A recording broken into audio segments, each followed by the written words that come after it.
because of the program.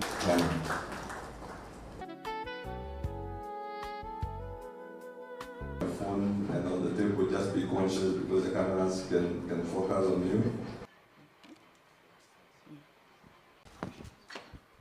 Ryan Momanyi. Enda uwapange haraka haraka. Chief. That is the purpose for which we are sending you out. Larger than yourself, please don't lose yourself to smaller dreams.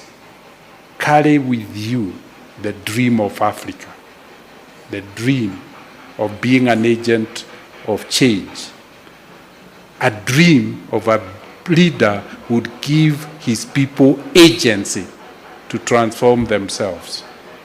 That's all that we are looking for.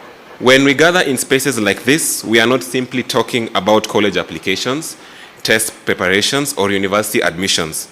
We are talking about changing the trajectory of lives, opening doors across borders, and building a community of scholars who uplift one another. And my research revealed that it was a program by Equity Bank that selected top scholars nationwide and gave them the opportunity to study abroad.